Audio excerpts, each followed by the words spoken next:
Hello and welcome to a Stranger Things review. I'm going to do a review of Season 2 as a whole. Yes, got my cup of tea there ready, and I'll talk you through it, and I'll show you what I think. Right, so we cut straight to October, is it 28th? I can't remember.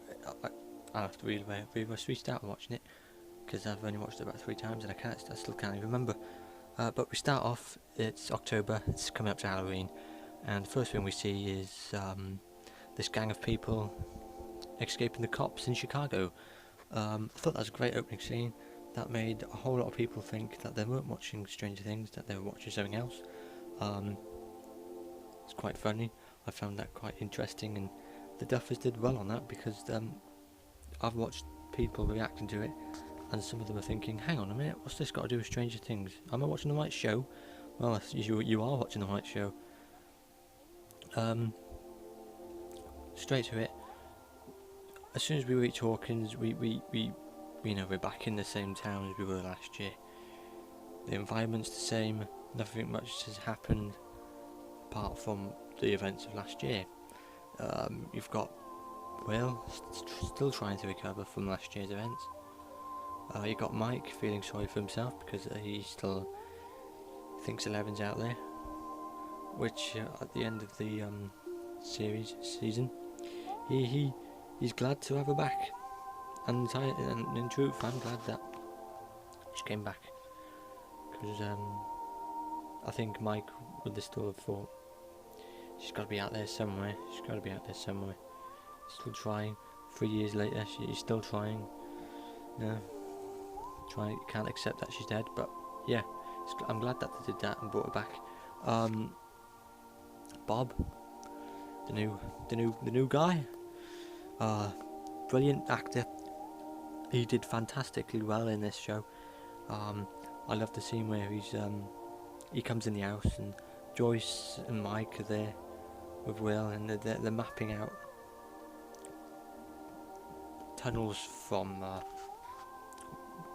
Will's head, and he comes in and he does a reference to his own film, which is funny because he asks where's Isley to his treasure map, and well, it doesn't say that, but something similar to those lines. But you remember he's on the Goonies, and they were looking for treasure on the Goonies, so that was a great one. Max, we first see it in the episode Mad Max. The starting one. She comes in, sits down, all the boys look at her,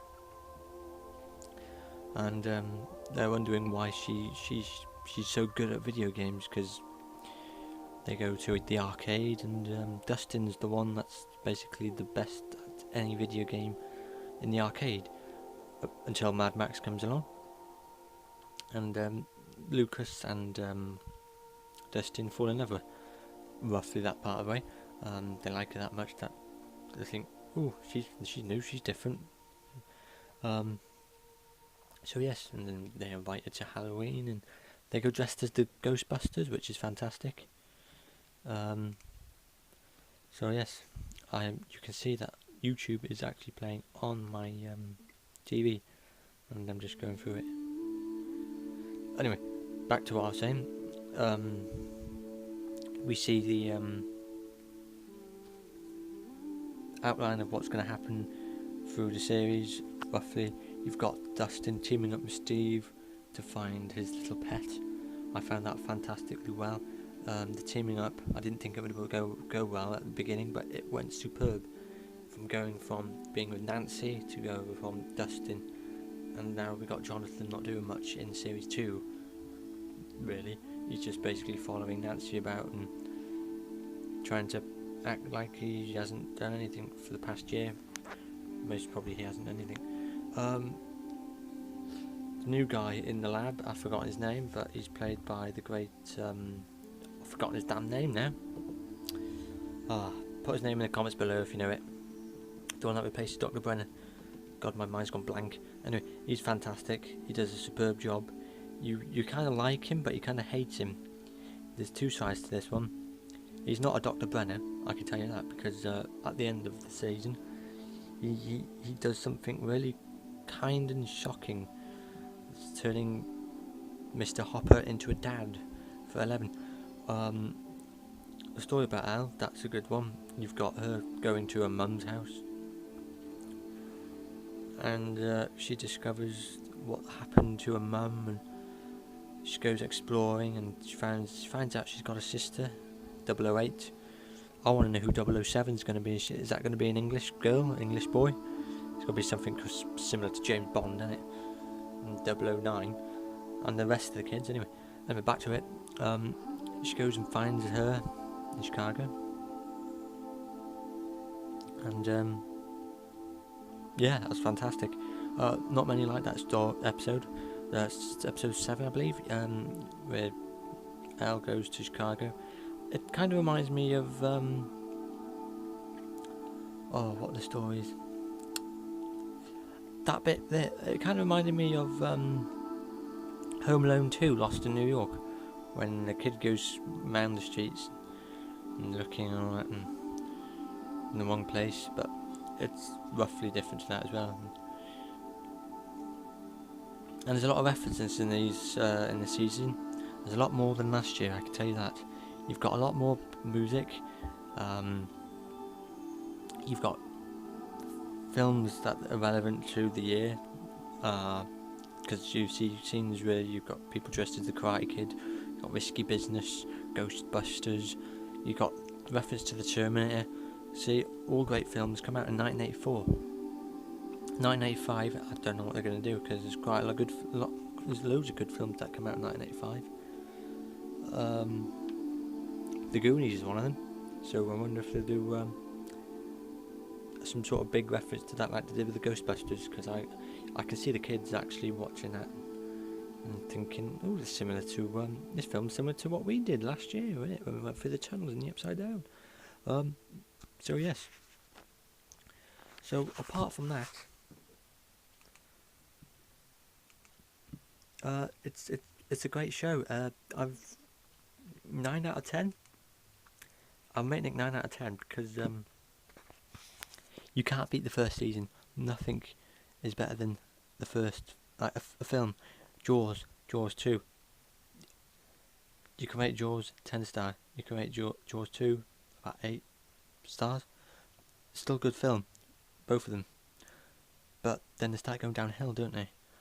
This is one thing, hopefully, that Duffer Brothers won't do. After season 2, so hopefully season 3 is just as good as season 2. I know they can't beat season 1, but if season 4 goes downhill, I think they might lose a couple of viewers more, maybe. But yes, they need to keep up with the times and look at what 80s movies did, like more than one film. Because you've had the Gremlins 2, and that's it. Ghostbusters 2, that's it. With the horror films, they did many of them, didn't they? You got Halloween, how many of them were there? You got Friday the 13th, quite a lot of them. Nightmare on Elm Street, loads of them.